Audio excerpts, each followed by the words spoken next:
ฟังดีๆเราไปเทียบเอาเด้อ พวกเฮา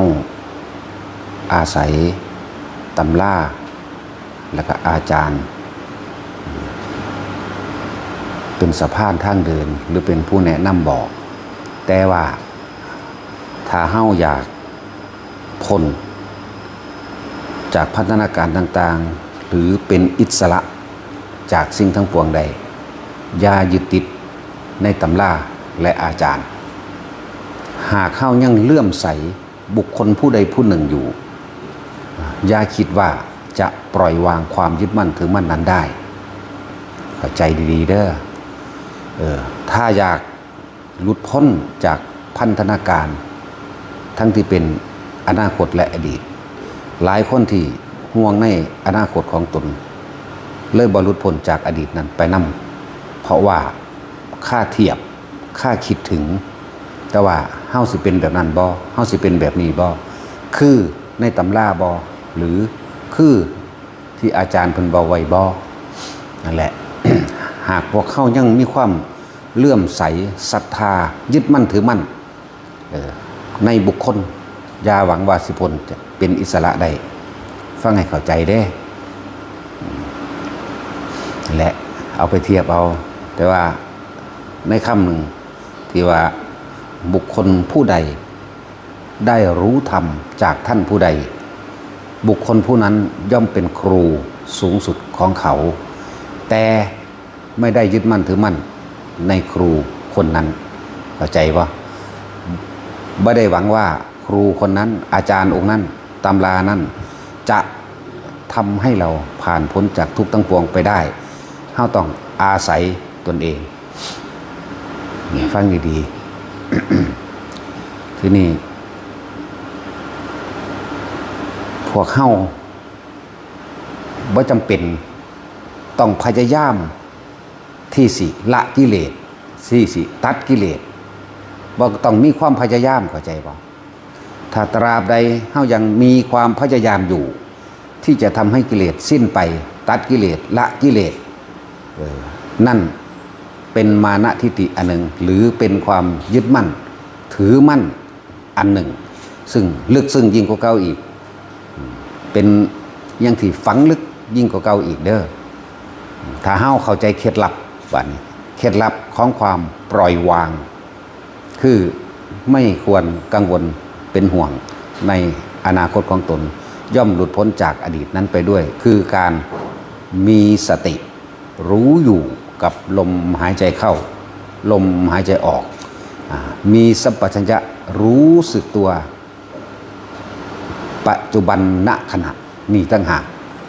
เคล็ดลับมันเด้อ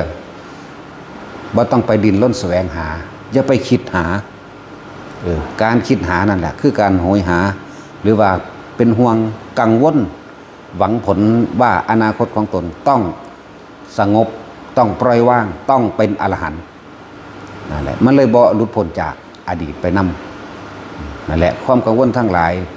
ทุกคนล้วนแล้วแต่เอาอดีตมาเปรียบเทียบแล้วก็วางแผนให้อนาคตของเองนั่นแหละมันจึงบ่พ้นจักเทื่อมันจึงบ่ปล่อยวางได้จักเทื่อมันจึงบ่เป็นอิสระเคล็ดลับบ่ได้ยากเลยที่บอกให้อยู่เดี๋ยวนี้ในขณะใดที่เฮามีสตินึกถึง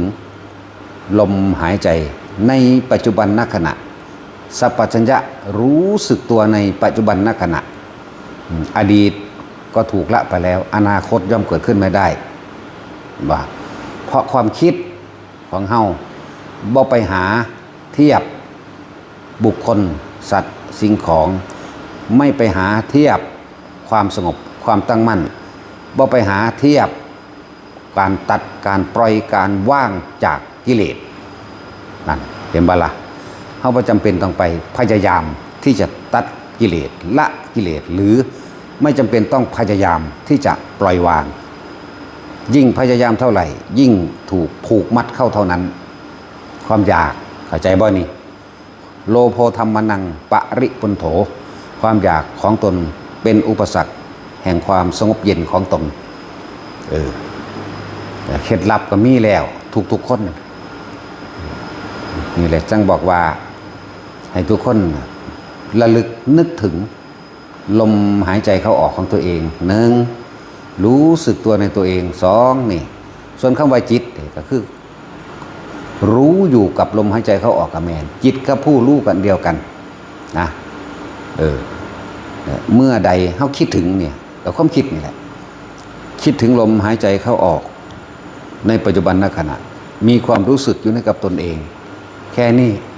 ทุกสิ่งทุกอย่างถูกปล่อยแล้วถูกวางแล้วพ้นจากพันธนาการอันเป็นอนาคตและอดีตและอนาคตถูกตัดออกเบิดเพราะเขามีสติรู้อยู่ในปัจจุบันขณะนี่แหละจึงบอกว่าแต่ละคนอยู่กับตัวเองให้มากอย่าไปอยู่กับคนอื่นฟังแล้วอาจจะบ่เข้าใจเมื่อใดที่เฮาคิดถึงบุคคลอันเป็นที่รักมีพ่อมีแม่ลุงป่าอ่าวปู่ย่าตายายญาติสายโลหิตหรือบุตรและหลานลูกหลานทั้งหลายเมื่อนั้นความคิดปรุงแต่งย่อมเกิดขึ้นเมื่อความคิดปรุงแต่งเกิดขึ้นในความพอใจกับไม่พอใจย่อมเกิดขึ้นเมื่อความพอใจและไม่พอใจเกิดขึ้นพบย่อมเกิดขึ้นพบเกิดขึ้นในขณะที่เรารับรู้ความรู้สึกนี่แหละจิตคือความจิตมโนคือภาพนึกจินตนาการให้เป็นไปต่างๆนานาวิญญาณคือความรู้สึกพอใจกับไม่พอใจนี่พบได้เกิดขึ้นแล้วอย่าลืมในขณะจิตสุดท้ายหรือตายในอารมณ์ค้างนี่อารมณ์นั่นแหละพบก็ดีในความไม่พอใจนิระยะคติย่อมปรากฏกับบุคคลผู้เป็นเช่นนั้นแม้นความพอใจแบบนี้ในทรัพย์สมบัติที่ได้มานั่นอบายภพย่อมเกิดขึ้นกับบุคคลผู้นั้นอบายพอใจดีใจปลื้มใจที่มีให้มีหน้าที่ซื้อรถได้นั่นอบายตัวนี้ไปสู้ใส่กันนั่นเทียบเป็นกลางไว้คือเดรัจฉานเนี่ยมีความลุ่มหลงหรืออยากได้สิ่งใดสิ่งหนึ่งใครครวญหาคิดอยากได้นี่เห็นบอกมันคิดเด้คิดคักๆฟังเบิ่งดีๆแล้วโตคิดเด้คิดอยากได้สิ่งใดสิ่งหนึ่งเกิดอารมณ์หลงปรุงแต่งไปต่างๆนาสารพัดในความอยากได้นั่นแหละเปรตคติย่อมเกิดขึ้นเนี่ยนี่แหละจังว่าบอกทุกคนนะถ้าอยากรุดพ้นจากสิ่งทั้งปวงเฮาบ่จำเป็นต้องไปพยายามที่จะละกิเลสพยายามที่จะตัดกิเลสอีหยังดอกเคล็ดลับเป็นผู้มีสตินึกถึงลมหายใจเข้าออกแห่งตัวเองเมื่ออยู่กับลมหายใจเข้าออกจนชินชำนาญเป็นอัตโนมัติแล้วก็บ่มีปัญหาหรือแม้บางครั้งมันไม่ได้นึกถึงลมหายใจออกในขณะใดที่เฮาไม่คิดไม่นึกคือว่างจากจิตว่างจากความไม่คิดไม่นึกนั่นเองความรู้สึกย่อมเกิดขึ้นกับกายตัวเองมีอาการปิตินิ่มๆนวลๆที่ว่าเนี่ยอยู่แค่นี้พ้นพ้นจากอดีตอนาคตแล้วอนาคตเกิดบ่ได้หมายถึงไปเกิดบ่ได้พบดับนี่แหละจังบอกว่าแต่ละคนนะฟังให้เข้าใจดีๆแล้วเอานำไปปฏิบัติเฮ็ดเบิ่งก่อนพิสูจน์บัดนี้พิสูจน์ด้วยการคิดนึกของตัวเองหนึ่งพิสูจน์ด้วยความรู้สึกของตัวเองสองสรุปร่วมลงบัดนี้เมื่อใดที่เฮาอยู่ในลมหายใจกับอาการปิติเกิดเมื่อนั้นทุกข์ย่อมเกิดขึ้นไม่ได้คิดเอาเองของเจ้าของนี่แหมเอาตัวเองได้เป็นตัวประกันตัวเองเอาตัวเองทดสอบเอาตัวเองทดลองอย่าไปเอาผู้ใดมายืนยันตัดสินแล้วเฮาจึงบอกว่าไม่ยืนยันตัดสินผู้ใดสำหรับคนที่ถามคนนั้นพูดอย่างนั้นจริงไหมเฮาบ่ตอบเด้อเพราะเราไม่ใช่เขาแล้วก็เฮาบ่เอาความคิดส่งออกไปข้างนอกเฮาบ่ไปหาตรวจเบิ่งไผเลยซื่อๆอยู่กับตัวเองตลอดสำนักนั้นพูดอย่างนั้นถูกไหมจริงไหมนี่ก็ไม่ตอบเด้อที่จะตอบให้ผมมีอาการหน้าตึงๆมีลิ้นมีไรเกิดขึ้นหรือมีคือหมดคือแม่งไตหนาอันนี้ผมควรทำอย่างไรตอบให้เพราะเป็นเรื่องของตัวเองเป็นเรื่องความสงสัยของตัวเองอันนี้สิตอบให้เด้อลักษณะของการถามต้องถามเรื่องของตัวเองที่หวังหรือต้องการหลุดพ้น หรือมีความสงสัยบ่อาจสามารถข้ามความสงสัยไปได้ตอบให้เฉพาะบุคคลผู้ใส่ใจตนเองแต่ผู้ที่ใส่ใจผู้อื่นเขาบ่ตอบให้เด้อสำนักนั้นพูดอย่างนั้นจริงไหมคนนั้นพูดนั้นถูกไหมนี่บ่ตอบให้นะบอกมาเรื่อยๆว่าบ่ตอบให้เด้อเฮาบ่ได้ไปสนใจเรื่องของไผเฮาจอเข้ามาในเฮาเองแหละเพราะพระพุทธเจ้าเพิ่นก็บอกแล้วให้ดูตัวเองบ่ได้ให้ไปดูผู้อื่นปฏิบัติที่ตัวเองนั่นแหละจังว่าเมื่อถึงความบริสุทธิ์แห่งตนเองแล้วเฮาก็บ่อาจสามารถที่จะเอาความบริสุทธิ์ให้กับบุคคลอีกผู้อื่นได้นี่แหมเป็นหยังคือบ่เบิ่งตัวเองน่ะนั่นแหละจังว่าบ่ตอบเด้อหรือตอบหรือถามอะไรในเรื่องส่วนตัวจังสิมันก็บ่มีประโยชน์กับหยังกับเจ้าของเด้ก็สิมาถามเฮ็ดหยังอาจารย์กี่พรรษานี่หากระบวชจบล่ะแค่นี้บ่ต้องไปถามหาพรรษาดอกหากระบวชนะเราเนี่ยเป็นผู้บวชใหม่อยู่ตลอดการทุกเมื่อเป็นผู้เข้ามาศึกษาใหม่เข้าใจบ่ล่ะเฮาจึงเฝ้าระวังความคิดของตัวเองอยู่ตลอดนั่นแหละเฮาเป็นผู้บวชใหม่มาตลอดเด้อบ่ต้องไปเอาสิ่งเหล่านั้นมาอ้างกันดอกนั่นแหละ นี่อันที่ว่าถามเรื่องส่วนโตวจังซี่บ่ค่อยตอบหรอกเดี๋ยวนี้มันบ่มีเรื่องส่วนโตวจักบ่ล่ะแต่ทุกคนได้เคล็ดลับไปเบิดทุกคนแล้วเข้าใจบ่ล่ะมันง่ายแก่การปฏิบัติมากๆไม่เลือกบ่เลยเลือกเวลาใดบ่ได้ต้องไปเลือกสถานที่ใดบ่ต้องไปใส่สุดไม่มีปราศจากพิธีกรรมใดๆทั้งสิ้นบ่มีพิธีกรรมใดๆทั้งสิ้นคิดเทียบดีๆเด้อตอนที่เฮาโมโหตอนที่เฮาโกรธตอนที่เฮาเกลียดตอนที่เฮาคนสั่งผู้นั้นสั่งผู้นี้นี่มันมีพิธีกรรมอยู่อ่ะมันคือศูนย์ใส่กันโลดมันคืออยากตีปากกันโลดมันใส่สุดบ่ใส่สุดขาวใส่สุดดำใส่สุดแดงอยู่บ่เนี่ยคิดเบิ่งนี่มันยังบ่มีพิธีกรรมนะมันยังเกิดได้ตลอดเวลาเพราะหยังเพราะความคิดเนาะธรรมะหรือเครื่องคมจิตของเฮาเองหรือเครื่องอยู่ของเฮาเองมันก็ต้องเกิดได้ตลอดเวลาคือกันเพราะมันอยู่ในเฮาเองเด้นั่นแหละบ่ได้เลือกการสถานที่บ่ได้เลือกเวลานะทำได้ตลอดตราบใดที่เฮายังมีลมหายใจนั่นแหละสถานที่ที่ปฏิบัติดีที่สุดเวลาที่ดีที่สุดคือเวลาที่นึกถึงลมหายใจเข้าออกตัวเองเมื่ออยู่กับลมหายใจเข้าออกบางที่ก็บ่อยู่กับลมหายใจเข้าออกแต่อยู่ในความรู้สึกตัวของตัวเองนี่มันไม่ไปไหนได้นั่นน่ะอีหยังสิสู่การรู้สึกตัวทั่วพร้อมในปัจจุบันขณะแห่งตนว่ะรู้สึกตัวทั่วพร้อมในปัจจุบันขณะรู้สึกตัวว่าลมหายใจเข้าออกอยู่หนึ่งรู้สึกตัวว่ามีอาการปิติหรือนิ่มๆหน่วงๆอยู่ในตัวเองหนึ่งอยู่แค่นี้นั่นแหละไอ้ยังรู้ล่ะกับจิตนั่นแหละจิตกับจิตในจิตนั่นแหละ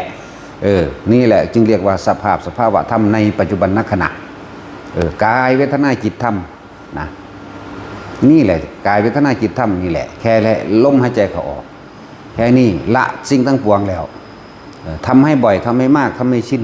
จนถึงสิ้นชีวิตจิตสุดท้ายความคิดสุดท้ายก็บ่คิดอย่างเลยนี่นะ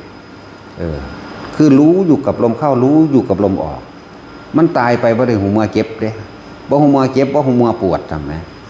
บ่มีความรู้สึกในความเจ็บปวดทางร่างกายตัวเดียวซ้ำอานิสงส์ของการทรงฌานเจริญฌานมันมีมากหลายคนที่ตายไปแล้วบ่ได้เจ็บบ่ได้ปวดนี่ก็มีเป็นอย่างเฮาคือฮู้ก็เฮาอยู่นำก็มีเฮาถามเอาเลยก็มีอยู่นำกันก็มีนั่นบ่ได้ป่วยโดนเด้หรือบ่ป่วยเลยพุ่นล่ะหรือบ่ป่วยเลยพุ่นล่ะนี่มันมีมากมายนี่เรียกว่าอานิสงส์หรือผลพลอยได้ที่ฝึกให้ทุกคนอยู่นี่ผลพลอยได้มันหลายบางคนบ่คิดบ่ออกบอกบ่ถูกในความกังวลหาทรัพย์หาสมบัติหาเศร้ากินคำบ่พ่อหมุ่มบ่พ่อกินถ้ามาฝึกอันนี้ได้แล้วกลับไปนำไปทำอยู่ที่บ้านตัวเองโดยไม่ต้องไปสนใจไผการทำงานกับการปฏิบัติธรรมเป็นไปด้วยกันได้ถ้าเฮาเข้าใจปฏิบัติธรรมบ่มีรูปแบบดอกอันนั้นเป็นวิธีฝึกสอนเฮาเลยพากันเอารูปแบบไปติดไปชิ้นว่าจะต้องมาใส่สุดขาวอาบน้ำสมาทานศีลมีดอกไม้ของหอมถูกเทียน จุดเทียนต้องกล่าวคำสมาทานอันนั้นนี่บ่กิเลสยังเกิดกันได้ตลอดเวลาเลยเห็นปั๊บอยากได้ปั๊บหลดก็ยังมีอึดอยากอย่างเห็นปั๊บละปั๊บเนี่ยมันมีอยู่บ่นี่เนาะนี่แหละจึงบอกว่ามาฝึกเอาสิ่งเหล่านี้เงินซื้อบ่ได้ทองแลกบ่ได้เพชรแลกบ่ได้ทรัพย์สมบัติใดๆก็แลกบ่ได้ต้องได้ด้วยตัวเองเพิ่นแค่แนะให้ง่ายๆแล้วค่อยไปอยู่ในตัวเองนั่นแหละแค่มีสตินึกถึงนั่นแหละสติก็เลยนึกถึงลมหายใจเข้าออกเนี่ยก็รู้อยู่กับตัวเองในลมหายใจเข้าออกหรือรู้อยู่ในความรู้สึกของตนเองจิตไม่มีที่ตั้งมโนบ่ได้ไปนึกบ่ไปปรุงบ่ไปแต่งแบบนั้นแบบนี้วิญญาณก็ดับความรู้สึกพอใจและไม่พอใจถูกดับลงแล้วนั่นจิตมโนวิญญาณก็ถูกดับไปแล้วมันก็หยุดของมันเองโดยที่เฮาบ่ได้ไปตัดบ่ได้ไปปล่อยบ่ได้ไปว่างอยู่แค่กับลมมันว่างเอาเองเด้การปล่อยการว่างการตัดเนี่ยมันบ่แม่นการบังคับได้เด้มันเป็นของมันเองจากบอกมันเป็นเช่นนั้นลองคิดถึงบุคคลที่รักกับบุคคลที่เกลียดบังดูมันบ่ศูนย์ขึ้นโลดนั่นเป็นทางสั้นแล้วถ้าคิดถึงบุคคลที่รักที่เกลียดสัตว์ที่รักสัตว์ที่เกลียดทรัพย์สมบัติที่มีและยังไม่มีนะต้องคิดถึงเบื้องนี้เด้อเราร้อนกระวนกระวายขึ้นมาเลยเกิดอารมณ์ความรู้สึกในความพอใจและไม่พอใจเกิดขึ้นมาซับไปซับมานั่นแหละพบเกิดดับอยู่ทั้งสัตว์ตลอดเลยตายเมื่อไหร่ก็ไปตามจิตสุดท้ายหรืออารมณ์ความรู้สึกสุดท้ายเนี่ยผมบอกว่าทุกคนมีวิธีฝึกมีวิธีปฏิบัติได้ง่ายมากแล้วมาฝึกเอามันบ่แน่เด้ทำงานดีอยู่ดีๆทวนอยู่นี่นะป่านนี้คนมันมีเครื่องอยู่แล้วมันมีวิหารธรรมแล้วมีเครื่องอยู่มีเรื่อนแห่งใจคือการอยู่ในกายแห่งตนคือการอยู่ในลมแห่งใจหายใจแห่งตนอยู่ในความรู้สึกแห่งตนความคิดกับเฝ้าสังเกตความคิดของเจ้าของเองรู้เท่าทันสิ่งทั้งหลายที่เข้ามากระทบกระทั่งมันกันเกิดนั้นขึ้นตัดเข้ามาหาลมเนี่ยหมายถึงว่าตัดความคิดเกิดนั้นขึ้นจะพึ่งเข้ามาลมก่อนนี่เกิดมันตายในขณะที่อยู่ในลมเดนั่นไปที่สูงเด่นจากเวลานั่นแหละคนที่ตั้งใจตายย่างเต็มใจในลมหายใจมันบ่มาเกิดอีกดอกแต่นั้นก่อนที่ตั้งใจตายดีๆก็เตรียมตัวและฝึกหัดให้เกิดความคล่องชินชำนาญเป็นนั่นได้กระชังทุกคนอยู่ในนี่ตายเบิดแบนบ่อยู่ในนี่ก็ตายคือเก่าธรรมะนี่เป็นความจริงเด้เป็นความจริงของทุกชีวิตสรรพสัตว์เกิดเท่าไหร่ตายเท่านั้นเกิดแก่เก็บตายป่วยเสมอกันไม่ว่าคนไม่ว่าสัตว์เด้บ่ได้เป็นเรื่องของศาสนาใดเด้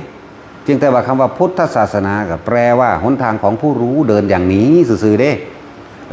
แม้กระทั่งเรื่องของศาสนาคำว่าผมศาสนาพุทธผมคริสต์ผมอิสลามเฮายังบ่ได้ให้เขาไปยึดติดนี่เห็นว่าการที่จะเลื่อมใสกับบุคคลผู้ใดผู้หนึ่งอย่าคิดว่าตัวเองจะเป็นอิสระแต่ว่าก็แนวทางเฮาก็ยกไว้คือเก่าบ่แม่นว่าพ้นแล้วจะไปทำลายถ้าว่าทำลายมันพ้นบ่ได้นั่นแหละสมมุติมันก็มีอยู่ก็ค่อยๆเฮ็ดไปแต่ที่สุดแล้วอัตหิอัตโนนาโถตัวเองล้วนๆเด้จะต้องตายโดยตัวเองจักว่าล่ะตัวเองล้วนๆเด้อที่จะต้องหลุดพ้นโดยตัวเองบ่มีผู้ใดเอาความหลุดพ้นให้ไผได้เด้นั่นแหละนี่คำเว้าที่ลึกซึ้งละเอียดละออสวยงามอัตหิอัตโนนาโถสัตว์โลกเป็นไปตามกรรมเนี่ยบ่มีผู้ใดมาเฮ็ดหยังเฮาได้บ่มีผู้ใดให้เฮามาเกิดเด้เฮามาเกิดด้วยตัณหาอุปทานเฮาเองโดยความอยากโดยความคิดโดยความรู้สึกพอใจและบ่พอใจของเฮาเองเด้บ่มีผู้ใดเฮ็ดให้ไผเกิดเด้อตัวเองมาเกิดเองตัวเองก็ต้องบ่เกิดเองวิธีบ่เกิดก็มีแม่อานาปานสติลมหายใจเข้าออกเนี่ยมันมีอยู่แค่นี้บ่ต้องไปตัดบ่ต้องไปละบ่ต้องไปว่างเกิดยังขึ้นรู้กับมันเฉยๆโดยไม่ต้องเข้าไปหาเหตุเกิดขึ้นจากหยังน้อในอาการความรู้สึกนี่เหตุเกิดขึ้นจากหยังน้อแล้วมันจะไปหาผลหยังร้ายหรือดีกล้าและกลัวนั่นทุกอย่างมันต้องอยู่นอกเหตุเหนือผลนี่แหละคือบอกว่าเกิดยังขึ้นกับสร้างพวกเราจะไปคิดนึกหยังเถาะอย่าไปหาผลสรุปนั่นนี่เถอะแค่รู้อยู่กับลมพ่อละเนี่ยนี่แหละเราต้องตัดตัวนี้ให้มันไวตัดอย่างตัดความคิดอย่าไปคิดหาเหตุผลมัน ถ้าคิดหาเหตุก็เกิดความสงสัยฟุ้งซ่านหลายอะไรอย่างงุดงิดอึดอัดนะนั่นแหละผลมันเห็นบ่เหตุกับผลมันอยู่น้ำกันอย่างสั้นหลายอันว่าทุกคนเพียรพยายามอยู่ในลมหายใจตะของทำบ่อยทำมากแล้วก็ชินเองพอ